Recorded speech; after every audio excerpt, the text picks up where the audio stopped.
and spend over $1 million to produce Warehouse X, which is our experimental warehouse where we can look at the environment and how that changes the whiskey. So we'll check that out. Yeah, that's great. Yeah, I was really checking out from back there how it fits into the architecture of the rest of the distillery. It's brick, got some stone, so it's not like it doesn't look like a brand new build. Right. It has a little character to it. And one of the things we did for the construction is we looked at where do we sit the warehouse as it relates to the sun, the morning sun, the evening sun, and we chose this flat roof on purpose because we wanted that sun to get the full, the full roof as it crosses the warehouse, because we put skylights in this warehouse to create light inside the warehouse. So the design of the warehouse was also part of the experiment. And where's this located? Where are we exactly at the distillery? We're up on the hill Yeah, next to... we call it Stony Point, and it's a pretty well-known site here at the distillery where we had Colonel Blanton's dwelling up at the top, and we use it for offices now, but it's part of the gardens, botanical gardens that we have on site, and then it's basically overlooks the distillery. The distillery is down in the valley. You might get some shots of that later. But we're down in the valley, and over on the other side is all of our warehousing, and behind us is the farm where we have a lot of our warehousing. So we're kind of overlooking the whole distillery. Mm-hmm. So in 2013 is when we, broke the bottle on the side and made all of our plans, and we developed a 20-year program where we laid out experiments over the next 20 years that will allow us to kind of determine the future of aging, at least for our recipes. And we did that, and we looked at basically 4 variables, where it was airflow, temperature, humidity, and surface temperature or light inside the chambers. And so we did that. Each chamber holds 30 barrels in ricks, so they're similar to what we experience in the warehouse. And the important thing is we've also got a control. So in the middle is a breezeway where we monitor the airflow, we monitor temperature and humidity, but we don't control it. So we're checking each chamber as basically like a wind tunnel, where we can put these barrels in there and expose them to different environments, and then see how those whiskeys react as compared to doing nothing in the breezeway. And we've learned. We started it in 2013, and we've gathered over 15 million data points.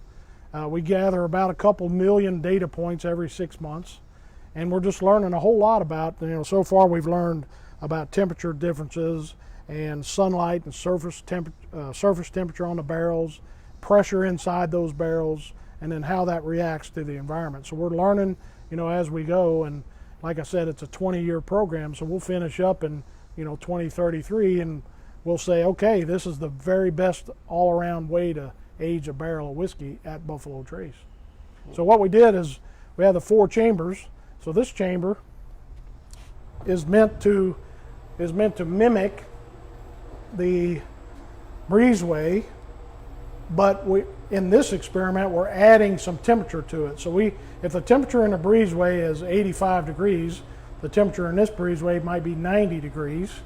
And then as it swings during the night and the day, we'll swing this one also. So we'll talk about that in a minute, but we have an HVAC system that will allow us to do that. And then we're monitoring surface temperature, pressure inside the barrels, and also taste and color and all the things that you do with the whiskeys. So this is one of the chambers.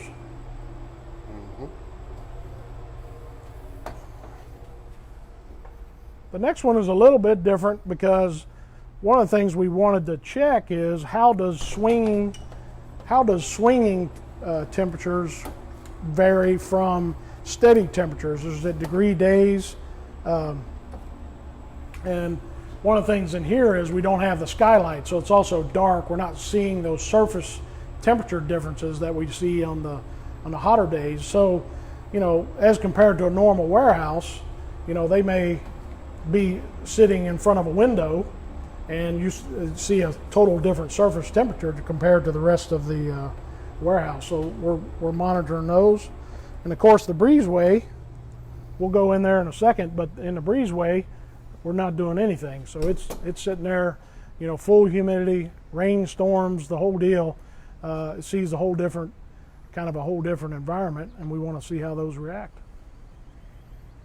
Third chamber is similar to the second, however, just different temperatures. We wanted to hold this at a nice steady temperature and compare those surface temperatures and pressures and colors and see how those barrels act. But these barrels have been in now for 6 months, and they look like brand new barrels. So we'll see how those are compared. This particular experiment is a 2-year experiment. It'll take us 2 years to complete and get all the data and be able to tell, you know, kind of what we get. So one thing I've noticed is it's not like you're setting this and forgetting it. You've got different experiments coming in and out, learning things 6 months, a year, 2 years, 6 years. That's right. Yeah, this is a 20-year experiment. So we have several of those types of experiments. We have a 20-year experiment with the Single Oak project, and it took us that long to get the results and get that whiskey out there and accumulate the data. And then we're also making another whiskey. So that's a 20-year experiment. This is the same way. At the end of it, we're going to learn a lot about, you know, why a barrel tastes the way it does at Buffalo Trace.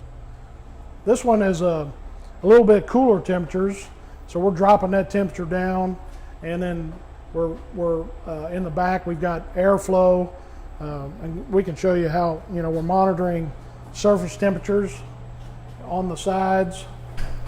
Yeah, and just like some of the rick houses, if we get a little bit of technology issues with our signal, we'll be out of here in a second, so just hang with us.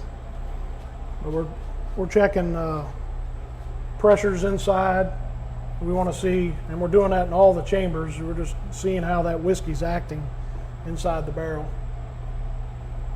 We're also checking temperatures, and then we sample, of course, and get tasting notes, and we also analyze the whiskey and you know, see how these are changing as compared to our normal warehouses. So we're just learning a whole lot about the way Buffalo Trace recipe. This is one recipe. Every chamber has the same recipe made on the same day. So we're learning a lot about how these particular recipes, you know, act in different environments. And again, so far we've been doing it for almost 7 years. So different temperatures, different lighting, humidities, cold, warm, all the above. That's right. And again, with the probe back there, that was, what did you say that was? That was pressure inside the barrel? We're doing pressure and temperature inside that barrel, and we also look at surface temperatures on the wood itself, based on, most of that's due to sunlight and, you know, the exposure to sunlight. And on the inside, in the breezeway, you notice the rust on the hoops because, again, exposed to the environment, basically. And you're going to get a little bit more rust on the hoops. And the whiskey, this particular experiment, the whiskey has been exposed to 95 degrees as a high, and as a low, it's only been down to 28 degrees since we put these in February, late February. So you don't see the extremes, but the experiment before that, it got up to 105 and got all the way down to -5. So the whiskey inside these barrels really saw the big swings on the temperatures. And what's different, you know, here in the breezeway than, say, a typical warehouse here at Buffalo Trace Distillery? Yeah, the biggest difference for us is, one of the things that kind of sets us apart is the fact that our warehouses are tight and they're all heated in the wintertime. So we're driving out some of that humidity and we're driving out some of that moisture. And then we feel like we gain a little bit of aging time over our competitors because we heat them all. And that really helps with the aging of the whiskey. So the rust that we're seeing in the breezeway, that's really due to, it's just out here in the elements, basically. It's just out in the elements because the rain and the high humidity in here inside, and it gets a lot of differences. Sure. And then this one has a big skylight too, like a very clear skylight. Yeah, I didn't notice as much rust on the hoops on some of the other chambers. And with the HVAC, we tried to, make sure that we had a robust enough system to be able to handle the giant swings. So, if we want to heat a room up to 95 degrees pretty quickly, we have dual systems in place in order to be able to get that done. It's about a $600,000 HVAC system to be able to do that. And then on top of that, we wanted to monitor, what each thing is doing. We had to have a system in place to do that. And if you've got 15 million data points, you can't do that by hand. So we rely pretty heavily on the computer data, and we're monitoring every aspect inside these chambers. And so in this breezeway, we've got an 87 degree space in here. And so chamber 4, one of the things we wanted to do was we wanted to add temperature to that space compared to the breezeway. So it's 90 degrees in chamber 4, and then we're monitoring what these barrel pressures and the liquid temperatures and the pressure inside these barrels, are seeing during that changes. And we monitor all 4 of those chambers the same way, and we're just trying to gather as much data as we can. And again, it's all about the future of aging, for us. Yeah, so at the end of the day, it's just really trying to understand the science and what the environment does so you can make decisions based on all this research. Right, and it's just like with any research, we want to be more consistent with our legacy brands. We want to learn. It's like NASCAR. We want to learn how to make the tires better. You got to do a lot of experimenting. We got to learn a lot about why, if we see a really hot year, how that's going to affect the whiskey, what the humidity levels were.